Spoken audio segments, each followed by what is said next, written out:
Hello. അപ്പോൾ ഇന്നൊരു ഇല അടയുടെ റെസിപ്പി ആയിട്ടാണ് വന്നിരിക്കുന്നത്. അപ്പോൾ ഇത് അരിപ്പൊടിയാണ്. അരിമാവ് എടുത്തിട്ടുണ്ട്, 500 ഗ്രാം എടുത്തിട്ടുണ്ട് ഞാൻ.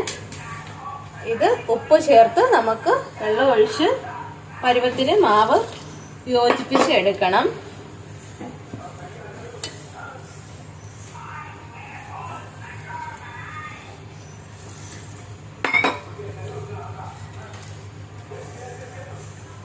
അപ്പോൾ ഇതാണ് മാവിൻ്റെ പരുവം.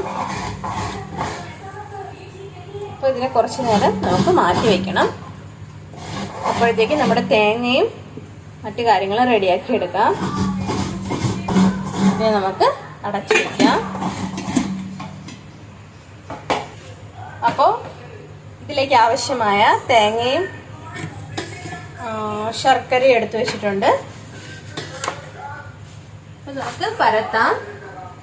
ഇല നന്നായിട്ട് വാട്ടി എടുത്തു വെച്ചിട്ടുണ്ട്. അപ്പോൾ നമുക്ക് ഓരോന്നോരോന്നായിട്ട് എടുത്ത് വെച്ചിട്ട് നമുക്കിതിനെ പരത്തണം. കുറച്ച് വെള്ളവും കൂടെ കഴിഞ്ഞെനിക്ക് ആവശ്യമാണ് കേട്ടോ.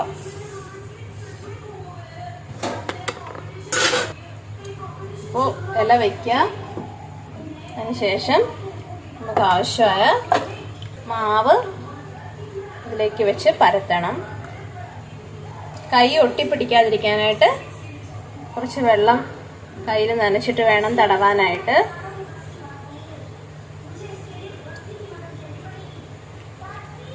സിമ്പിളായിട്ട് ഉണ്ടാക്കാൻ പറ്റും.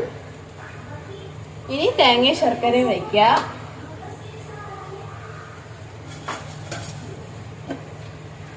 തേങ്ങ പോലെ തന്നെ വെച്ചിട്ടോ. പിന്നെ ശർക്കരയും നല്ലപോലെ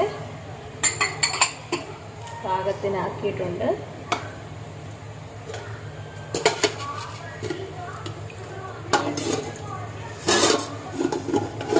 എന്നിട്ട് ഇത് നമ്മൾ ഇങ്ങനെയാണ് മടക്കുന്നത്.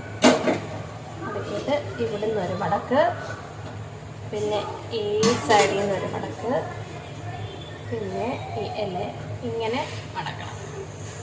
അപ്പോൾ ഈ ഒരു പരുവത്തിൽ നമുക്ക് ഇലയെ മടക്കി വെക്കണം.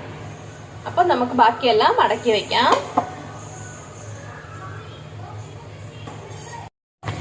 നമ്മളിവിടെ പരത്തി വെച്ചിട്ടുണ്ട്.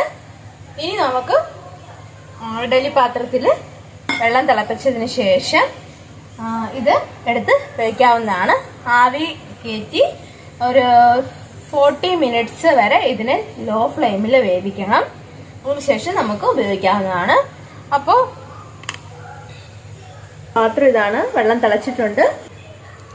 അപ്പോൾ നമ്മൾ ഇഡലി പാത്രത്തിൻ്റെ അകത്തോട്ട് ഇതിനെ സെറ്റ് ചെയ്ത് വെച്ചിട്ടുണ്ട്. അടച്ച് വയ്ക്കാം. ശേഷം 40 മിനിറ്റ്സ് വരെ വേവിക്കുക. അപ്പോൾ ഇതിവിടെ തയ്യാറായി കഴിഞ്ഞു. നല്ല ചൂട് പറക്കുന്നുണ്ട്. നല്ല വാഴയിലയുടെ മണവും വരുന്നുണ്ട് കേട്ടോ.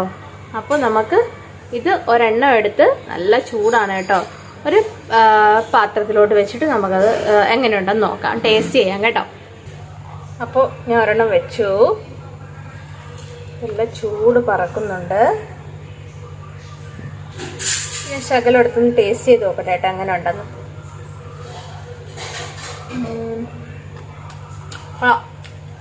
സൂപ്പറാണ്, നല്ല ടേസ്റ്റിയാണ്. എല്ലാവരും ട്രൈ ചെയ്ത് നോക്കാം. സിമ്പിളായിട്ട് ഉണ്ടാക്കാം. Thank you for watching video.